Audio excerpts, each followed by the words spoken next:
Une chose qu'on peut retenir du chapitre 7 de Matthieu, c'est que Jésus nous parle et il nous dit « Hypocrite, avant d'ôter la paille qui est dans l'œil de ton frère, commence d'abord par retirer la poutre qui est dans la tienne. » Voilà une chose que j'aimerais dire. Souvent, on a tendance à regarder les défauts des autres de près, mais on ne prend pas le temps de regarder si on n'a pas d'autres choses à améliorer de notre côté. Très souvent, il nous arrive d'être en mesure très facilement de raconter les mauvaises choses que les autres font. Et ce qui nous arrive de prendre un temps d'introspection et de regarder ce que nous pouvons améliorer. Il est très facile pour nous de raconter des histoires où nous sommes la victime dans l'histoire. Mais ce qui nous arrive parfois de raconter l'histoire en question en prenant compte des choses que nous avons peut-être mal faites. Ce que j'aimerais dire par là, c'est qu'il faut arrêter de se concentrer sur ce que les autres font. Et à un moment donné, il faut chercher à s'améliorer en tant qu'être humain. À un moment donné, il faut chercher à s'améliorer en tant que chrétien. Ce n'est pas parce que tu es chrétien et que tu parles en langue que tu n'as plus de défauts. Ce n'est pas parce que tu es chrétien et que tu prophétises que tu n'as plus de défauts. Nous avons tous des défauts, nous avons tous des choses à travailler.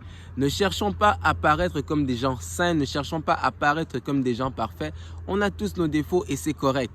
L'important, c'est de chercher à travailler sur ces choses. Alors, arrêtons de nous concentrer sur ce que les autres font et cherchons à nous concentrer sur ce que nous pouvons faire pour devenir de meilleures personnes. Deuxième des choses, Jésus parle encore et il va dire que large et spacieux est le chemin qui mène à la perdition. Mais petit et étroit est celui qui mène vers la vie éternelle. Et c'est comme ça qu'on va constater qu'une habitude, ça se cultive. Et un caractère, ça se développe. Personne n'est né impoli. Personne n'est né en mangeant de la malbouffe. Mais vous allez constater que c'est beaucoup plus facile de développer des mauvaises habitudes que de développer des bonnes habitudes. Il y a plusieurs personnes qui cherchent des raccourcis, mais j'aimerais te dire qu'il n'y a pas de raccourci avec Dieu. Il n'y a pas de raccourci vers la vie éternelle. Tu dois travailler.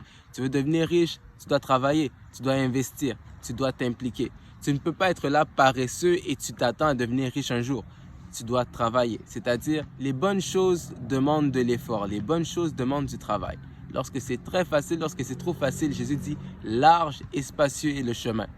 Mais tu vas te rendre compte qu'on dit que étroit et petit. Pourquoi? Parce que lorsque tu vas aller vers le ciel, tu vas vivre des péripéties. Pour aller au ciel, pour marcher vers le ciel, tu vas faire face à l'adversité, tu vas vivre des temps difficiles. Mais ce que ça crée, c'est que lorsqu'on parle du fait que le chemin est petit et étroit, c'est comme si tu marches et à chaque fois tu frappes les côtés du chemin, tu frappes les côtés du chemin.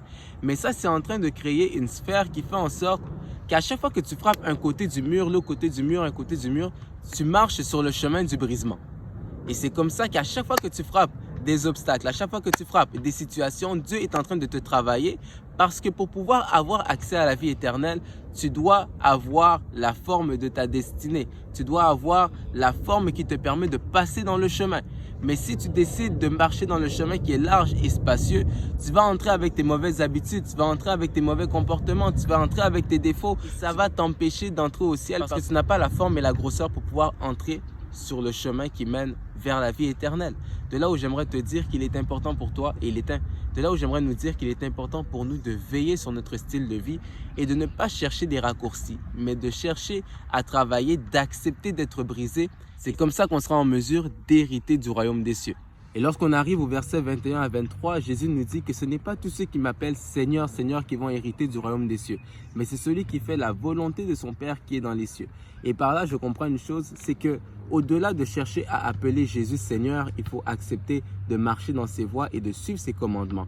C'est bien d'appeler Jésus Seigneur, c'est bien de le servir, c'est bien d'afficher que nous sommes croyants, d'afficher que nous sommes chrétiens, d'afficher que nous aimons Jésus. Mais au-delà de l'afficher, nous devons également le pratiquer. Que Dieu te bénisse.